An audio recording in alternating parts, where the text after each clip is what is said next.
Hello and welcome to the Next in Line podcast, where we are helping to prepare you for whatever is next in line. As always, I am your host, Chance Pitts, and would like to thank you for tuning into this episode.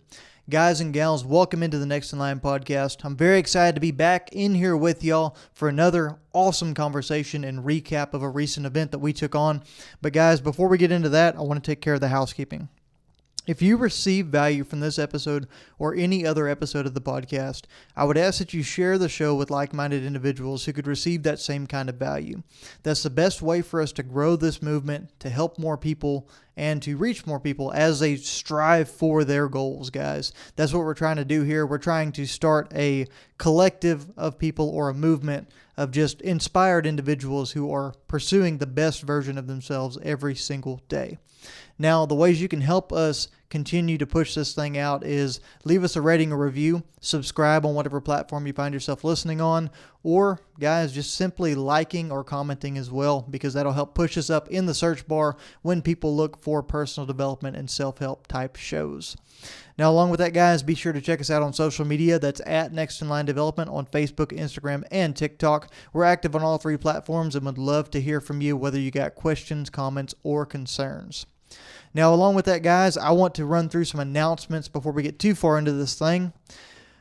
Upcoming races we've got. First and foremost, guys, we are about 9 weeks out from the Katy 225. That is a 225-mile ultramarathon running across the great state of Missouri, starting in the town of Clinton. It's going to be on October 23rd, and that will be my longest effort to date by more than double. I'm super excited to be out there and to be amongst some fantastic runners that are going to be competing alongside me out there on the trail, but also more than that, to be out there with the crew and pacers that we're going to have out there. We've got an amazing group of people that have given up their time and given a lot of effort and energy to get themselves out there, and probably money too, let's be honest, taking time off and whatnot to come spend some time out there with us on the trail and try to help us get through this thing. So super excited about that. We actually had 2 weeks recently where we got back above 50 miles, which doesn't seem like much for the weeks, especially as we should be a lot further along in that in the training. But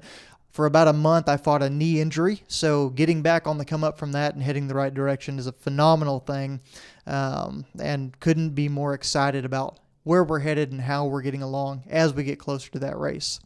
Now, after that, guys, as far as things that we have on the books race-wise, we have the Brazos Bend 100 on December 2nd out in Needville, Texas. Michael Ruiz will be attempting to run his first 100-mile ultramarathon, and we'll be out there supporting him, crewing, pacing, and helping him get across that finish line. We know he's going to do a great job. He's been working really hard, and I'm excited to see that hard work pay off come December. Now, along with that, we do have a couple people thinking about running that race, and I continue to urge them and encourage them to sign up and take on something challenging, just like I try to encourage and urge y'all, all who are listening to this podcast, to do the very same thing. Now, I've got a big shout out I want to throw out there. Congratulations to Dan Gilliam. Y'all might have seen him on the podcast that we did reviewing going out and pacing Cocodona 250. He has done it again in the 200-mile class. He has knocked out Bigfoot 200. He just recently completed that this past week. We couldn't be more proud of him and the efforts that he's put out in several races this year, a couple of which being over the 200-mile range. So it's super awesome to see him being successful and knocking out those races like that. He'll be alongside us over there starting Katy 225 as well. So just super stoked to see everything he's doing. I know he had some unfinished business being that he DNF'd Bigfoot 200, I think a couple of years ago. So now he's got that box checked. He's got that thing knocked out, and we couldn't be more excited for him. So congrats, Dan. Now, guys, along with that, I would like to apologize for missing last week. I know it's kind of an elephant in the room. I know I was given some crap by a few people, and rightly so. I appreciate those that were willing to reach out and hold me accountable on that. But guys, life just happened. I was very tired off the backside of Habanero, and meant to get the podcast out late on Monday, and then a few things kept coming back. I ended up a little bit sick and under the weather early in the week, and the can just kept getting kicked down the road, to be honest with y'all. So It's no excuses. It's 100% my fault. But I do regret not getting that podcast out, and we'll get it caught back up, and I'll get y'all some episodes out there as well to catch that up. So I'm aware of it. I apologize. And guys, it's not going to happen again. We're going to get y'all some good content. But guys, as we get ready to dive into this, there was one race that we've been talking about for a long time on that announcements list that is now knocked out. Today we're going to sit here and do a little bit of a recap on the Habanero 100 relay that we've been talking about for so long. We had two awesome teams go out there and competing at this event, guys. And I guess the rundown for those of y'all that are not familiar, Habanero 100 is a 100-mile relay. The course is in Cat Spring, Texas. It is hot, it is nasty, it is humid, and it starts at noon. This is meant to be a very challenging race and to test the limits of what you're capable of doing. Now, we ran the 100-mile race last year, and I'll actually show this off. I got this shirt as the sign-up gear that you get for signing up for the race this year. And on the back here, if you look closely, you can see Michael Pitts. I was able to knock out that race last year, and I'm super stoked about that, guys. It's awesome to have the honor of being on the back of a shirt like that.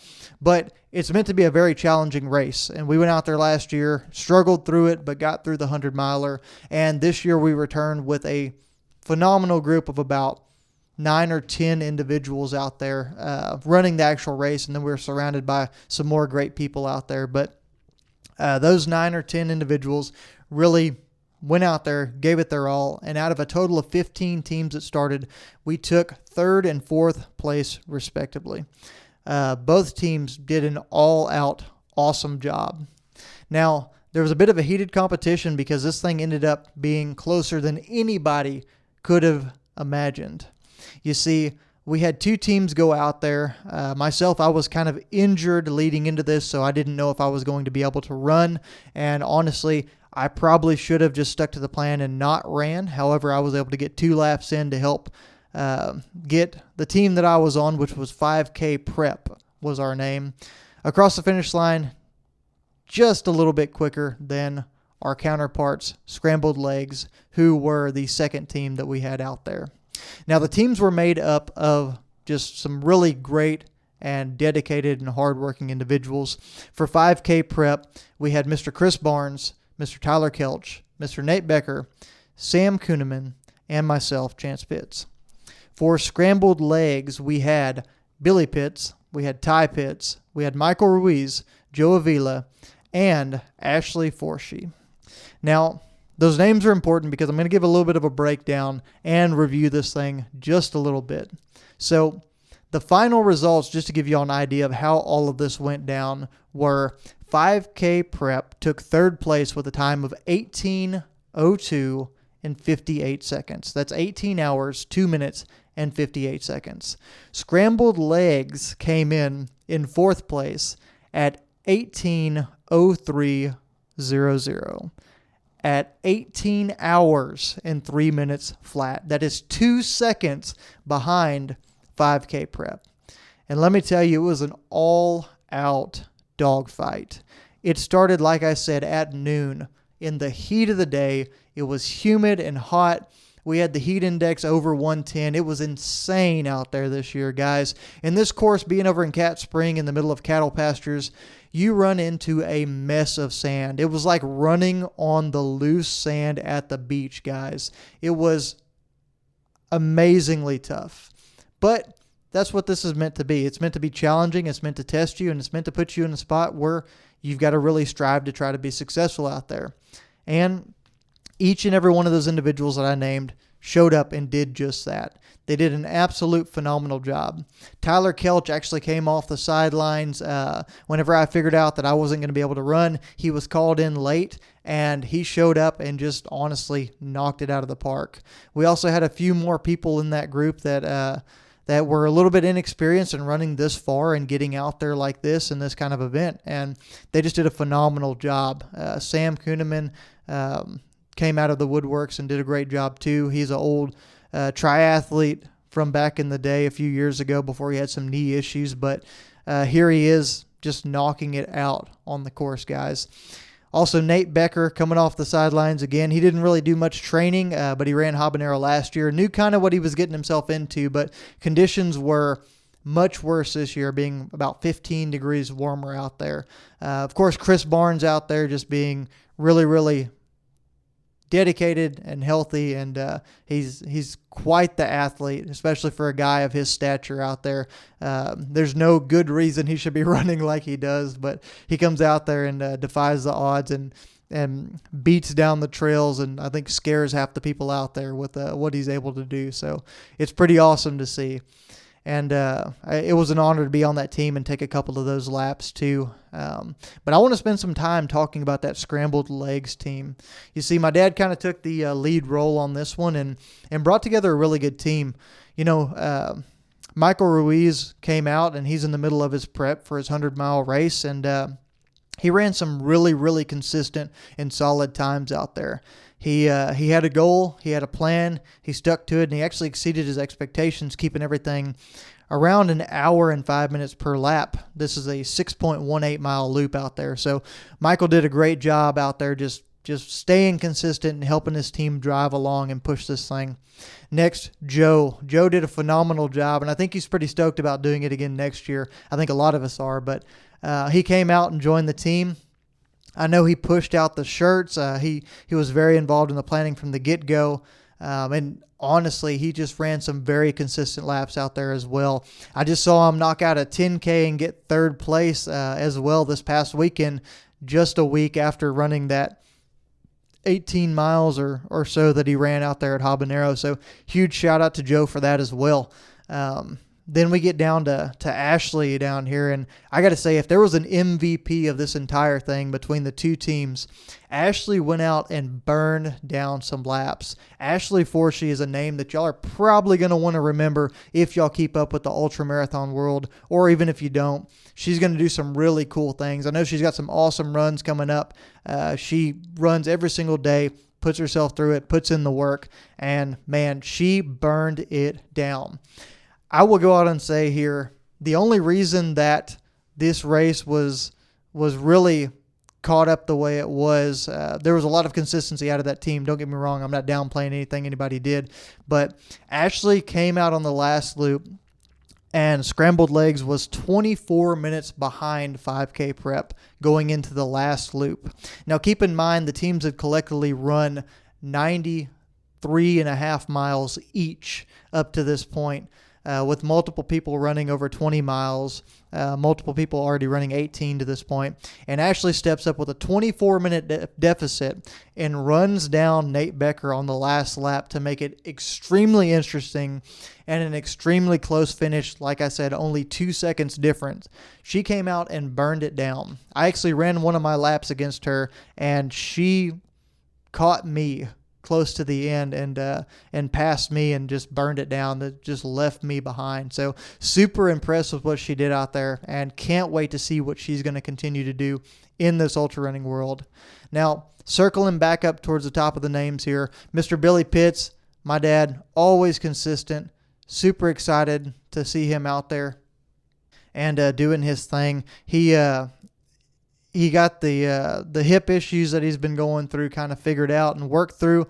But, man, just to see somebody at his age, I know I'm not insulting you, Dad, don't worry, but being 53 years old and grinding it out, fighting through the heat and going through all this craziness and inspiring others to come and join this team and come together to be part of something amazing is just absolutely phenomenal.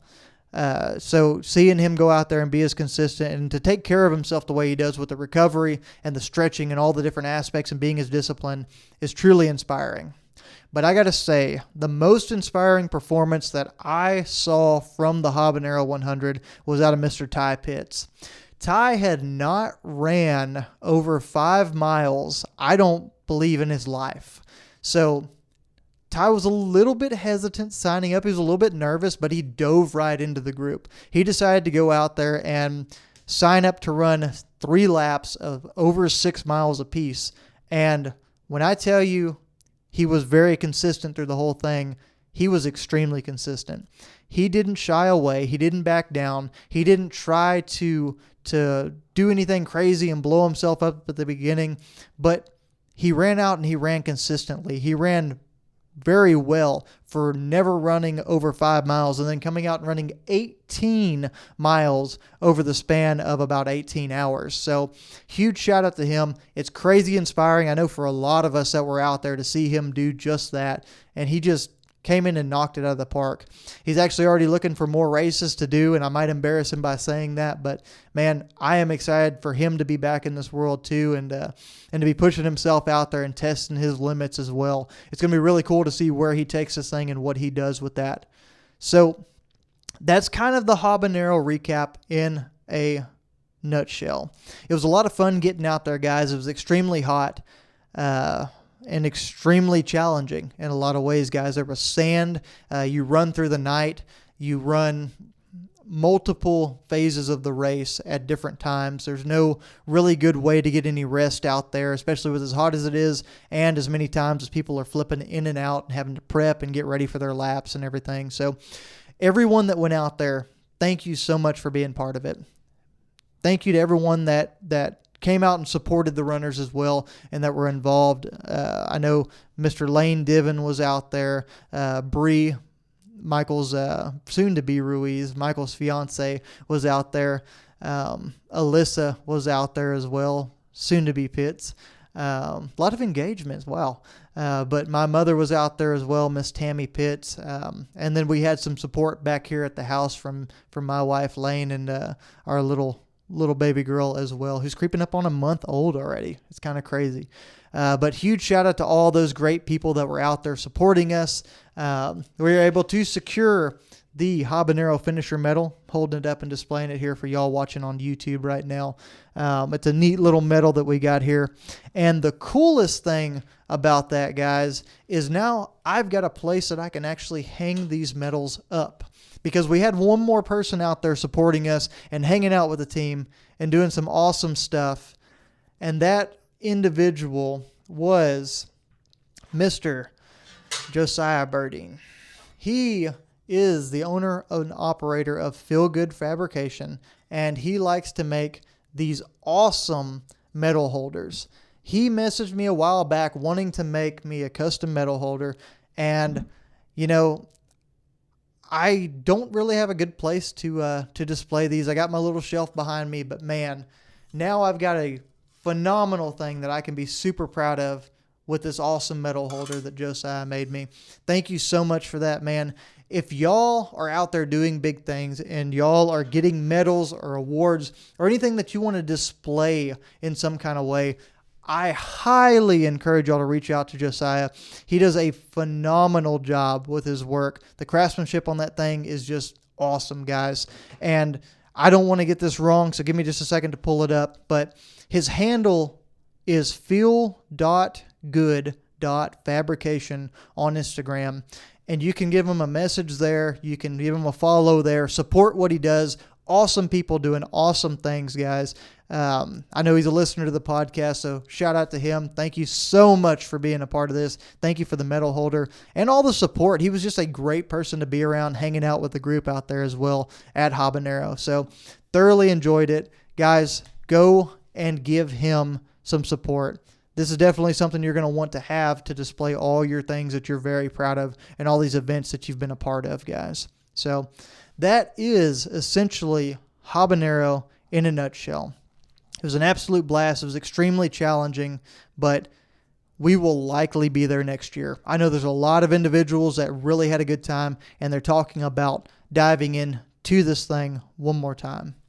Now, if you're watching on YouTube as well, guys, I'd like to apologize for a couple of the technical issues we seem to have. I don't know what's going on with the camera today, but it seems to be doing some cutting in and out, but we're going to work through that, guys. If you're listening on Spotify or any of these other podcast networks, you probably didn't notice anything, so we'll just keep on rolling. Now, along with that, guys, as we talk about some of the production issues we're having, I feel like that's a really good segue into the next topic for what I want to speak to y'all about today. And that is some future plans that I have for the Next in Line podcast. Now, guys, we're having some camera issues, and that dives straight into the fact that we will soon have some new camera angles. We'll be using some new hardware. We'll be using some new technology, if you will, to try to get a little bit better sound, a little bit better audio, and just a more professional look for what we're doing here as a whole on this podcast. I have been struggling with that, and that's one of the reasons I really haven't pushed out production and some of the videos on our social media platforms as much as I'd like to. But I really want to go for a more professional approach and get this thing really looking the way that it should 100 episodes deep into a show. Let's be very honest. Along with that, guys, I want to give a more professional look and a more styled look to the podcast studio. I will be utilizing some of the decor that I have received, such as the sign I got from Mr. Chris Barnes. If you haven't seen that, go check it out on YouTube. It's made by his sister, actually. And let me pull up her handle as well, just so I don't get that wrong. Miss Tara over at Tara's Workbench on Instagram. She does a phenomenal job with that sign.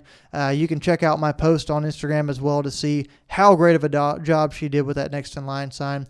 It will soon be proudly displayed as our backdrop for the podcast, along with this metal holder made by Josiah and Feel Good Fabrication. So those are going to be two things that we put up and we get displayed and we have as a backdrop. I'm also going to do some rearranging of the decor and the studio layout as well to try to make this a little bit more user-friendly and to give a little bit better productivity and production value as we look to get some more guests in here and we look to do some more interviews. And honestly, as we look to try to be a little bit more professional with the way that we're doing this show.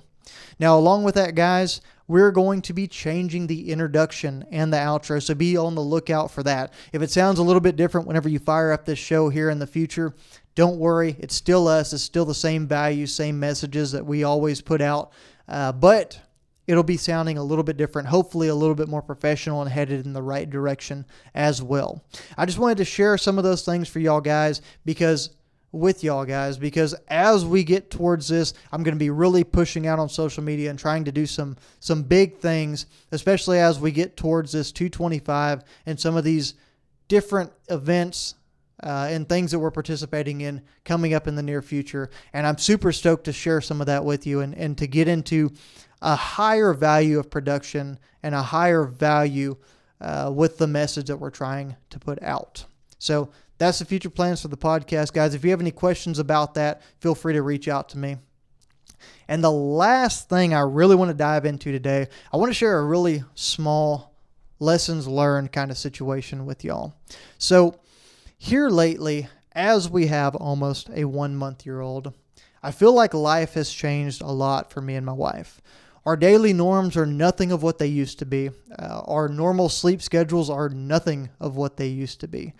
Anything that goes into keeping this world going around at our household is a complete change.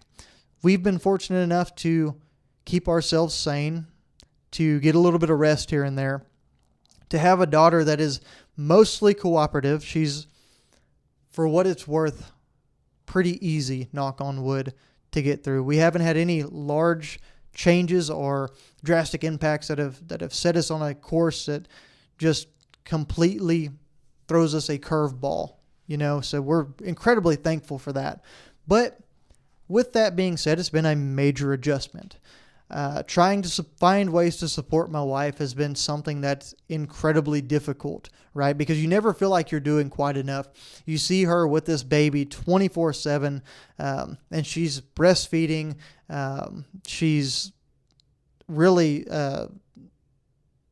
our daughter is gaining a ton of weight. She's eating all the time. So that's one of the biggest things whenever it comes to her being upset and getting up in the middle of the night and all of those things. That's the biggest way to take care of our daughter. And to kind of counterbalance that, I'm doing whatever I can around the house, right? I'm doing laundry, dishes, cooking, cleaning, everything possible. Whenever we're able to give a bottle or able to work with formula, I'm doing that to try to alleviate it. But the truth of the matter is, guys, one thing I've learned very quickly, and I've known this for a while, guys, but the truth of the matter is, in a situation like this and going through hard times and challenging times, not just with a baby, maybe it's major changes in someone's life. Maybe it's a big career change. Maybe it's a demanding season in their career. Maybe it's the loss of a loved one that they're dealing with. Maybe it's an upcoming event. Maybe they've got a 225-mile ultramarathon they're prepping for. Whatever it is, there's seasons of life that require more attention. They require more energy and more effort. And one of the most important things for all of us to understand is that it's never going to be fully 50-50. A lot of people like to claim that compromise and a 50-50 approach is something that is of great importance going into a relationship or working through a relationship and staying together in some of these hard times, if you will. But the truth of the matter is that having someone who will step up to the plate for you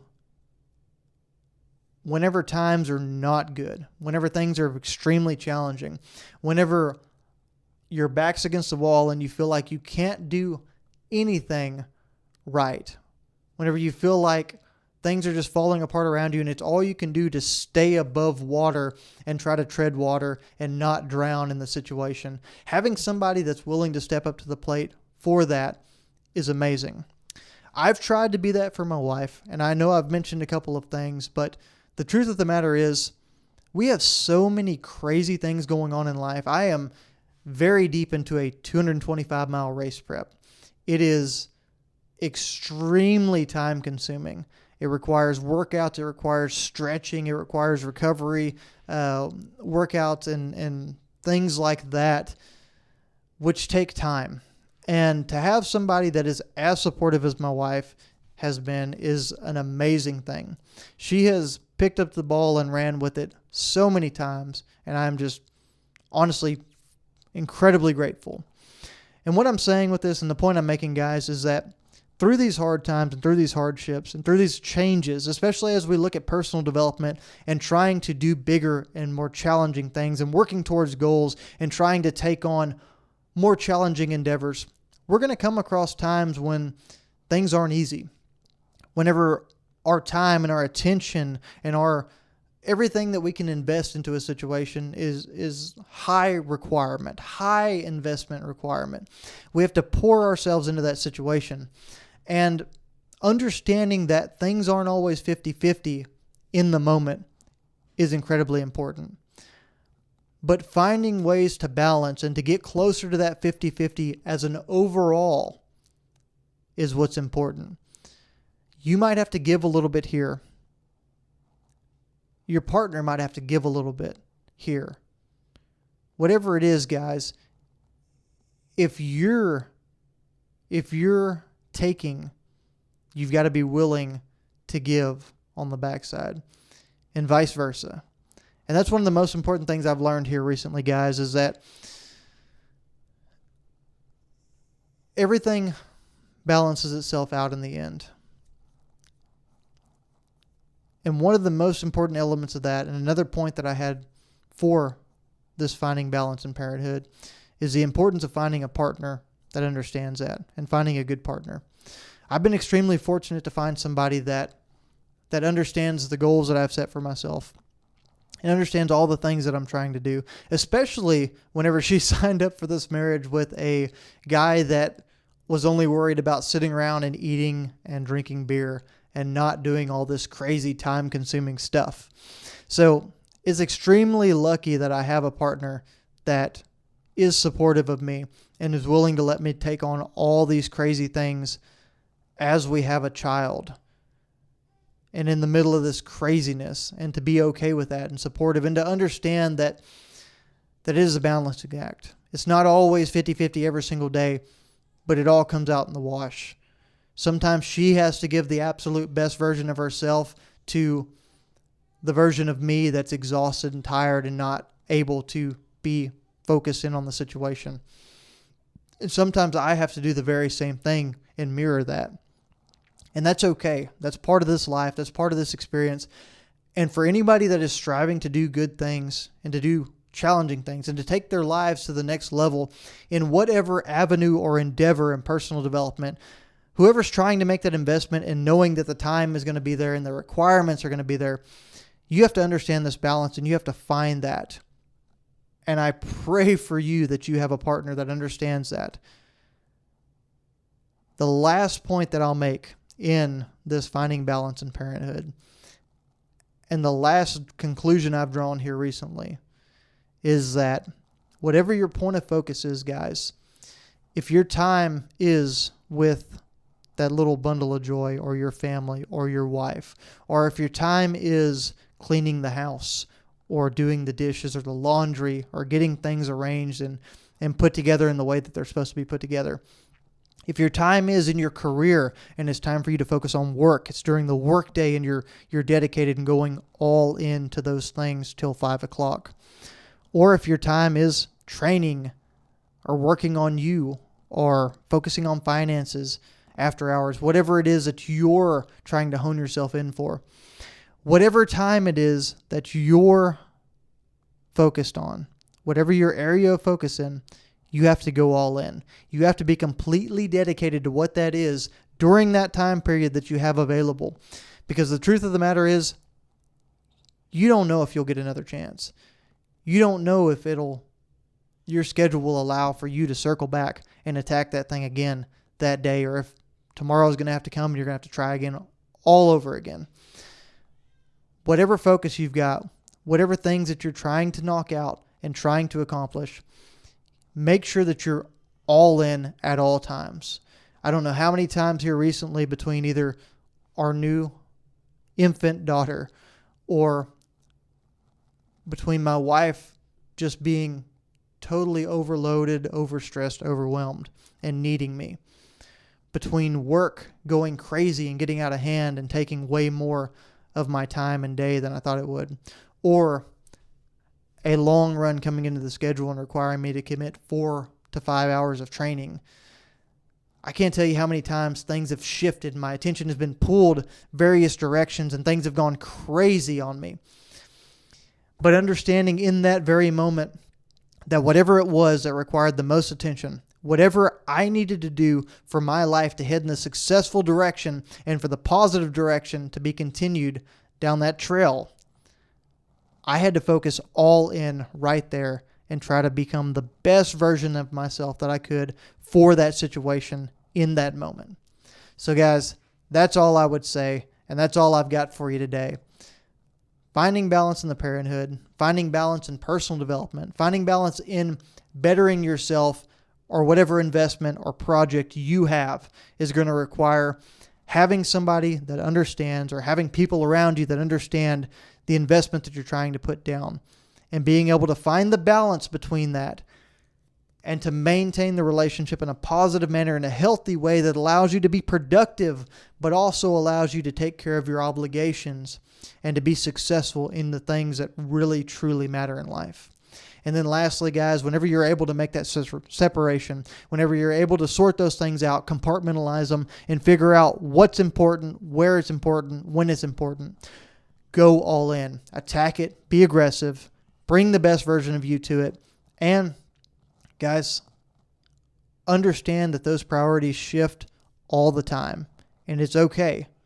But it's not okay to let those things be excuses that pull you away from your goals because you decide that you want to use whatever obligations you have, whatever commitments you have, whatever other things that are gnawing at your attention. It's not okay to decide to use those as excuses. So guys, that's what I got. Let's dive all in. Let's get after it. Thank you to everyone who's tuned in. Thank you to everyone who's signed up for Habanero, who's going to be a part of this awesome KD 225 trail race. Actually, let me shift gears real quick before I shut it down, guys. If you are interested in pacing or crewing out in Missouri in October. It's October 23rd. It's going to be about a week out there. We're going to have a shuttle to go back and forth to airports, I should say, so you don't have to commit to a full week. But if you're interested in being involved, shoot us a DM on Facebook, Instagram, or TikTok. If you want to be a crew member or a pacer, we're going to have a team meeting I'm going to assign. If you have reached out to me and showed interest, make sure you come back. Circle back. I'll be reaching out to some people as well to try to set up this meeting, but we're going to start getting a schedule hammered out so that everybody can plan accordingly and we can get this thing all figured out so people have adequate training time, so that people have adequate time to get off work and enough time to really get all of their ducks in a row for this awesome trip out there. But guys, with that being said, and with that segue and that change out of the way, go out there and try to be the best version of you. Go out there and try to progress towards your goals every single day. Stay disciplined, work hard, and always be prepared for whatever is next in line.